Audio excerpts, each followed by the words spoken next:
第一季参加完之后，就对街舞这个热爱就更深了一层啊，因为对街舞有更多的了解，然后包括看到就是来自全国各地很厉害的舞者聚在一起跳舞的时候，那种很刺激很爽的感觉也很喜欢。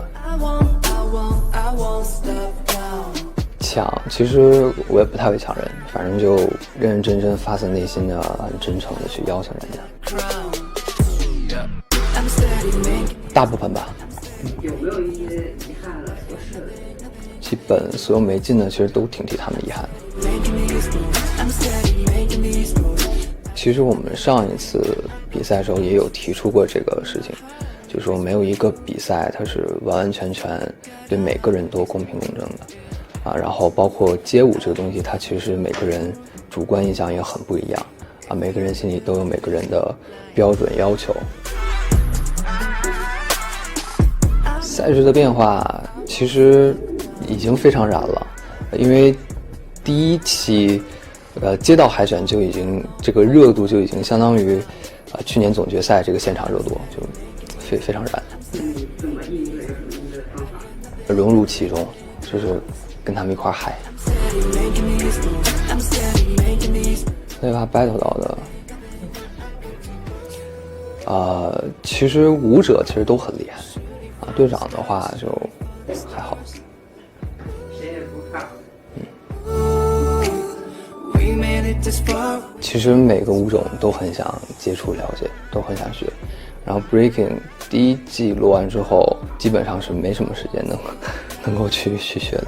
如果有时间的话，然后也有跟认识的厉害的朋友一起学。去年的时候感觉你比较喜欢 urban dance， 今年这个偏好它有没有变化？偏好，反正自己可能会对 urban 这边看的、了解的，包括自己跳的会更多。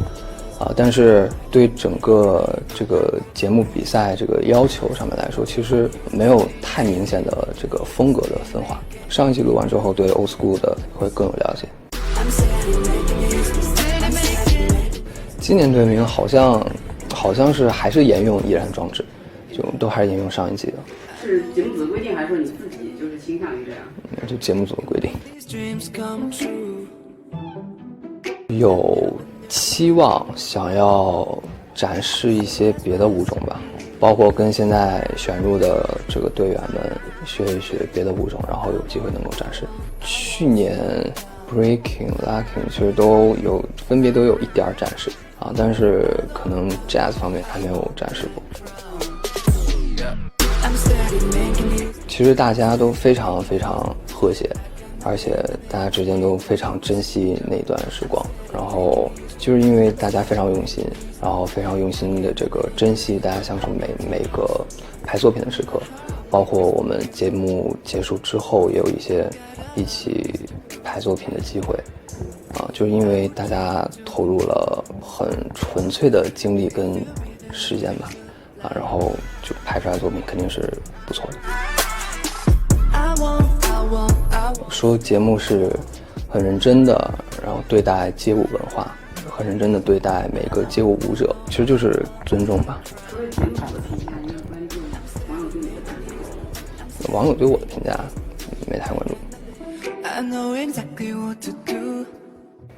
那个是我很久以前一次采访说的啊，然后那会儿其实是有这么一个小小的这么一个小心愿吧，因为希望能让更多人看到我的街舞当时的时候，然后反正现在稍微更升级了一点，就是希望能让更多人了解街舞这个东西。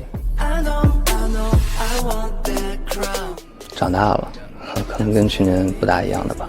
去年包括到后面可能看作品，包括给队员这个作品支些招的时候，因为我觉得1年的时间可能会有一些成长吧。感觉就是你去年那个就是身体的状况不是很好，今年有没有？看自己状态吧，因为其实工作也反正工作的时间也还是挺密的。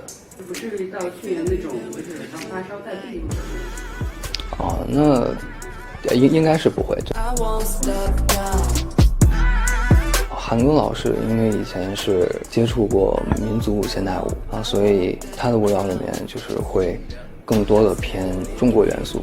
我觉得小树哥跟吴建豪老师都会更偏 old school 一些，因为也是很早一波开始跳舞的啊，就会更偏 old school。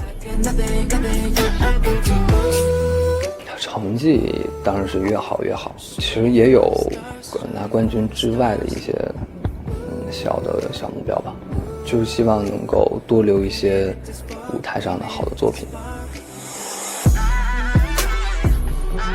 这个会好一点，但是选择恐惧症这个事儿是没有好。因为经过第一季的这个12期的录制，然后包括跟自己这个依然装置队员里面相处的时候，自己对于街舞包括对 old school 的一些了解然后自己对街舞的一些标准的要求会更坚定一些，也有一些改变，然后也有一些提升。所以在面对今年一些更厉害的舞者来我街道的时候，会比较坚持自己的这个标准。选人标准之后在节目里面也会跟丹森们说到，去看。